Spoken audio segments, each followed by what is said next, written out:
Drug overdose is the leading cause of accidental death in the U.S., with 52,404 lethal drug overdoses in 2015.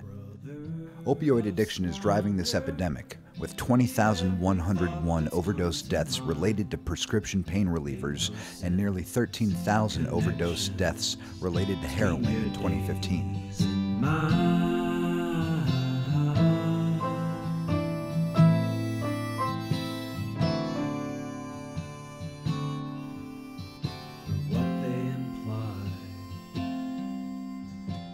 Yeah, I think an important thing that people may not realize is that there isn't a typical addict. Everyone from, the industrial worker that, was injured in an accident when he was in his 20s to elderly people that lose their spouse. They can become addicted to not only pain medications, but to even benzodiazepines, which are supposed to help calm the nerves. And so they start off during that adjustment period after the death of a spouse or death of a child. They reach for these pills to help calm their nerves, not realizing every pill they take is kind of reinforcing the need for the next pill. And if they don't do other steps to get through the grieving process, you can end up just very dependent on either pain pills or on benzodiazepines, and they can be very hard to get off of benzodiazepines as well.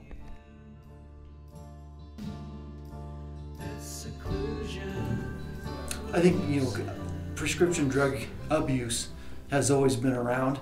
I think the awareness and the education that has recently come out has making it more profound, where we realizing now that yes, this is a problem. So my name is Jack Hunter, and this is my wife, Jeannie Brown, and we've lived in Wyoming going on 6 years now. So basically, my mom lived in Colorado Springs. She lived on her own. My father passed away in 2000. So she lived on her own in her house in Colorado Springs, and she was 82 when the accident happened. She fell down the stairs. I think it was carrying a cat in one arm and a garbage bag in the other, which, doing the light switch with her elbow. Doing the light switch with her elbow, so, Bam. Hold on to the railing. Anyway, she fell and she shattered her shoulder, and it was not repairable. They had to take a chunk out and put some titanium in. So she went to the hospital, emergency room, all that, surgery. I think she was in the hospital about 5 to 7 days for actually, up to the surgery, and then the basic recovery to get her stable. At which point she was put into physical rehab also in Colorado Springs. And this was a very nice place, Medicare took care of all that. And they put her in there, and one of the things that I found very interesting about it is that the drug regime from the hospital just carried right over to the rehab, and it was a lot of drugs. It was, she was on morphine and Percocet and Vicodin, and you've seen pictures of Mom on the video. She's, about this big. So it was, for us, I was just kind of looked at it and went, okay, well, she's probably in pain. So, but the thing that we really noticed that happened there after the first couple of days is they just kind of sorted to warehouse her. Said it takes an empty landscape.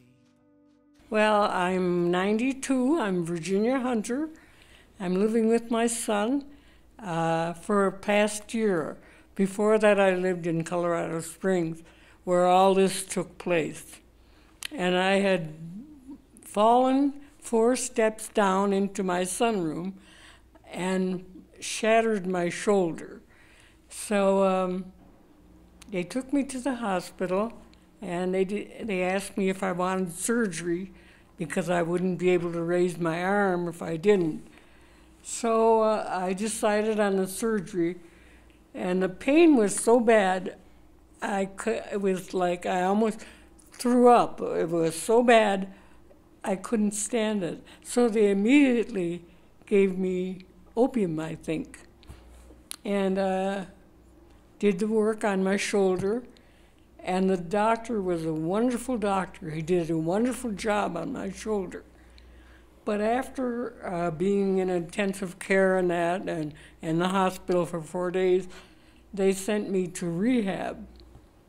And I think that's a mistake, because you become divorced from your doctor and you're into another situation, and they don't monitor what happens to you.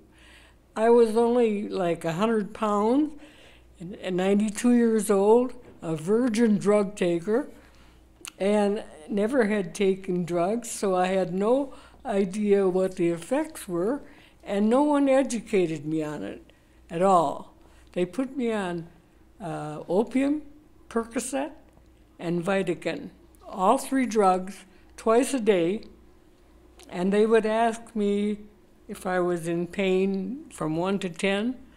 Well, I really didn't have much pain, but they said you need the drugs to sleep so that you can recover. So I took them in the morning and I took them in the evening, and I was a serious diabetic, so they had to monitor that. And they did a good job on that. But I think they overdosed me, and they never really educated me on what could happen as a result. And my son said, you know, after a while, he said, I think you're addicted. And I thought, you're crazy. I don't even know what addiction is, you know, because I'm of the generation before the drug thing, and I had a bad feeling about addiction. So I didn't really understand it because I wasn't enjoying it at all. But apparently I was high because some of my visitors said to me, boy, you seem awfully happy, you know, for having a broken pelvis and a shattered shoulder. So I didn't pay any attention to it. I was feeling pretty good, and the nurses liked me. They called me delightful, and they kept drugging me. But no one really ever told me the effects of those drugs or that I was addicted, except my son suspected it. Over men, women are more likely to have chronic pain, be prescribed prescription pain relievers, be given higher doses, and use them for longer periods of time than men. I think, especially in the elderly population, the older generation, what the doctor tells you, you do. If the doctor tells you you can take 1 to 2 of these pain medications every 4 to 6 hours, which comes out to 12 tablets a day, you're going to take that. You're not going to question the doctor.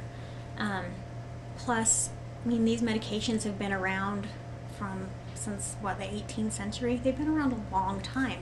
So why would something that's bad for me have been around for so long? So anyway, at the end of the 2 weeks, Mom was taken off the morphine at that point in time because I asked that she not leave the rehab facility taking 3 drugs. At that point, Jeannie and I were going on vacation, so she couldn't come and stay with us, so we sent her to my sister's house. I picked her up and brought her up there, and I gave my sister specific instructions on how to back her off of the 2 drugs. So we immediately tapered her off the Percocet, and that was okay until we started to try to dial down the Vicodin, which she was taking every 2 hours.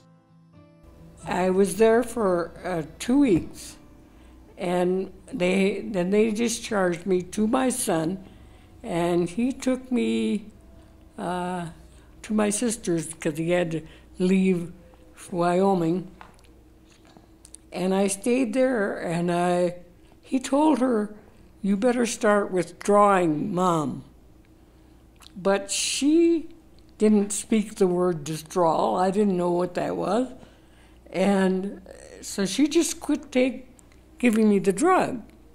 And about 3 or 4 hours after, I went into kind of like a shock, and I shook, and I was ice cold. She had to cover me with blankets and hold me, and I was really having a hard time. And so she called a nurse, and the nurse said, put her back on the Vitican. The other two drugs were gone now, but I had been on Percocet and opium for 2 weeks. And so she put me back on the Vitican and gave me to my other sister because she had to work. And I stayed there for about a week or so, and I was on the Vitican. And I seemed fine as long as I was on the Vitican. Then I decided to go home and try to get off of the Vitican. So I called a friend of mine who is a doctor, and he said, well, cut it in half. But that didn't work. I kept waking up after 2 hours, and I was so disoriented and so anxious and so depressed that I cried all the time. And I finally called my son and told him what was happening, and he kept let me stay on the drug for about 2 or 3 days. Every 2 hours I would take the drug, Vitican. And then I wanted to kill myself, and I didn't know how. And so I would call him and say, I'm going to kill myself. And he would say, no, no, no, just take a pill and I'll be over. And so he came over after the 3rd day, and he said, you're addicted, and I'm going to take you to a place, a drug therapy.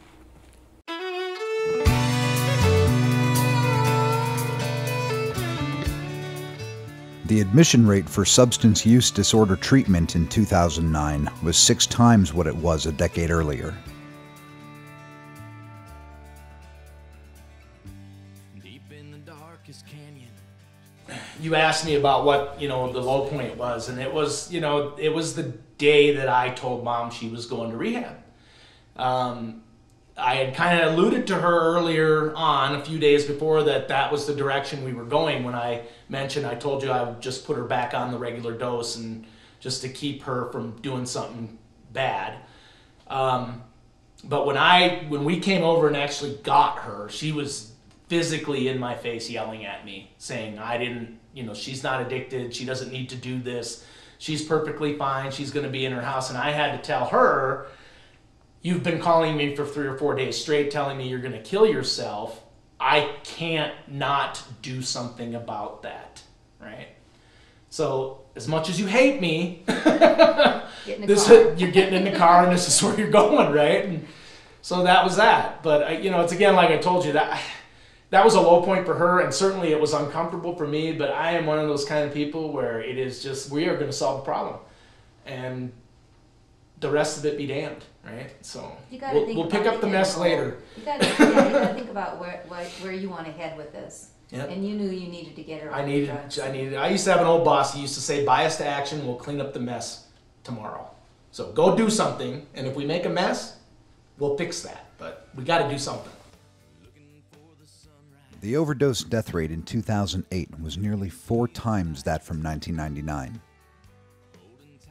No professional told me you're in a state of addiction at all, or even explained what had happened, that I had been overdosed for 2 weeks, and I was too small to take that many drugs and too old, and how to get off. No one helped me with that. So after Jack was so afraid I would commit suicide, he found a place that was looking for people who were in my condition in order to get Medicare funds. And so they let me in there, and they didn't charge me at all. They just said, you're in a terrible state of depression. And they gave me a drug that immediately worked for me. And I was fine, but they wanted to keep me longer because they had the requirements to keep me a week. And they had a psychiatrist talk to me. They had a medical doctor talk to me. They were very efficient, very sympathetic. We had group therapy. And I met a lot of people who were a lot worse off than I was and tried to help them. And they said they wanted to hire me because I was so good in group therapy. But I was on the mend right away. As soon as they administered that other drug, I don't think it took me even 2 days. I was fine. But I stayed as long as they wanted me. And they got their funding and they said, "You're a blessing," because we got you cured. But they couldn't cure the other people. They had 3 people who were in deep trouble. One was an alcoholic, one was delusional, and one didn't speak, would not speak anymore. So they were working on them in group therapy. But I am so concerned because after you have the surgery, they put you off some other place. And these rehabs are a big business, physical rehabs, and they don't do their job that well. They don't have that much personnel. They have beautiful big buildings. But in my opinion, they did not do their job for me. But the drug therapy was excellent. They did the job. I want people to know, because people who don't have a son and daughter-in-law like Jack and Jeannie, they would kill themselves. So many older people, I bet, kill themselves after trying to get off drugs and not knowing how and not being monitored. That it's a disgrace in this country. In drug rehab, they fed you well, and they were very sympathetic, on time with the drugs. Their group therapy was pretty good, better than the one in the physical rehab, and coordinated people who knew what they were doing. I think that pharmacists and druggists have to know more about pain addiction to the drug, and they have to monitor much more closely. But I did need the drugs right after the surgery in the hospital. But I didn't need that much in the rehab. That should have been monitored, and I should have been monitored. And the doctor completely divorced me when I went to rehab. They didn't check on me or anything. And that's the danger. They think they've put the person away and they're on the mend, but they don't monitor how they're really doing. In 2010, sales of prescription pain relievers were just over 4 times what they had been at the turn of the century. For anybody who is going to be on long-term pain management, some facilities will require you to sign a pain contract, and that is basically an agreement between you and the doctor and the pharmacy that states how you will use your medication, what you are using the medication for. You will not use the medication improperly. You will see one doctor, and you will use one pharmacy. So that's basically the majority of how a pain contract works. You know, for me, it was amazing how quick it happened. I figured, oh, she's going to be in rehab a month, and you know, within 4 days, they had her back to where she was back to, you know, my mom when I would go talk to her, and then they released her. I think it was 7 or 10. She says 7. I think it was more like 10, but I don't remember. I honestly don't remember. But I'll just say this. They did such a good job. When I took her home, I had absolutely no worries that she was going to be okay mentally, right, and physically, because she had recovered that way. And you know, we had taken the drugs away, so there was no chance of her, you know, relapsing, right? And then we just had an agreement that she would call, right?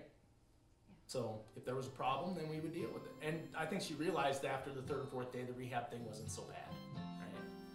So, and now she thanks me for saving her life every day. So.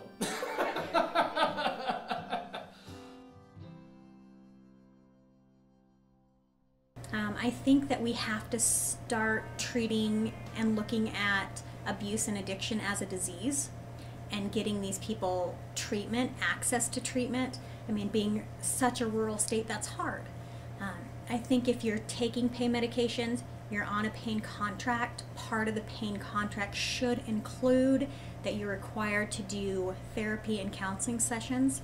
I think a lot of time physical and emotional pain are mixed together. And so I think that therapy and counseling could really help with that. But I think we have to start looking at it as a disease and treating these people rather than looking at it as a weakness. Those days, ibuprofen will help you feel your age. So here's to knowing. You know, I think I look back at all the commercials that are on TV now. You know, knowledge is power. It starts with the family. You know, you start with the parents. You really look at our school resource officers, you know, the impact that they've had. And then when you come to law enforcement, you know, granted, we can only enforce the law. However, it's been proven that a lot of times those first contacts with a person who is under the influence of either a prescription drug or an illegal drug, that first contact with law enforcement really sets the tone, and it can really you know, send a message to that person: is this really where I want to go with my life? So, you know, in essence, yeah, we are kind of the first step between that. Of course, families first. Then when we get involved, we become second. And then from there, hopefully we can provide different avenues for that person to get help, you know, if they need it. Yeah, and then to add on to that, a lot of that first contact, Sublette County also has a drug court treatment program where they get those individuals, and there's some criteria that they have to meet. They get those individuals involved in a drug court treatment program. They have special meetings, some counseling sessions, things like that to get them started, hopefully on the path to stopping that. Kind of that first contact, like the sheriff was just saying, trying to stop that at the beginning. Once they hit a certain criteria, that option's not there, but a lot of times you'll see that as a huge benefit at the beginning. The education part, the schools, the school resource officers, Renee with the PMO organization, getting that information out there to the public on what's there, how we can stop some of that before it even gets started is huge in the community, especially a small community.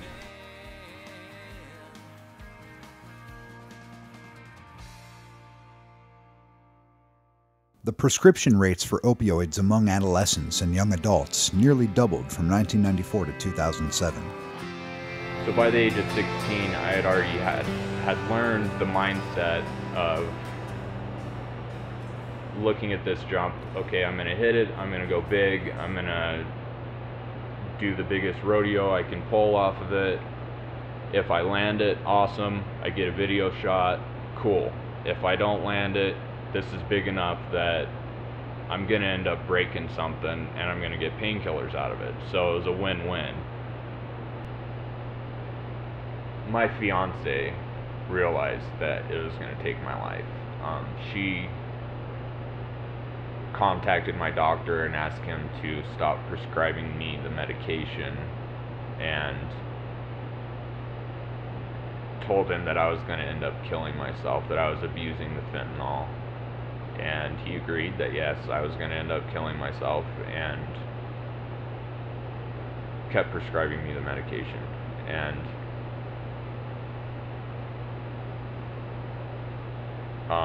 with my fiance's support and coaxing, she got me in to see a doctor to get on medicated assisted treatment plan, which the therapy drug was Suboxone. And Suboxone worked. In 2015, 276,000 adolescents were active non-medical users of pain relievers, with 122,000 having an addiction to prescription pain relievers. Go through your house. If you're not using medications, or if you have old medications, herbals, vitamins, pain medications, anything that you're no longer taking, get rid of them. Take them to the drop box, call your pharmacy, ask them another way to dispose of them. You don't want those medications in your house, because then you're at risk of, well, what if kids get them? What if they get stolen? But the biggest thing a family can do is be aware of what medications that someone is taking. If you want to be able to achieve happiness in your life, stay the hell away from opiates at all costs. Just don't take them. It's not a drug that should be even toyed with recreationally at any point. It's just not worth it. You're opening up a door there that you can't close.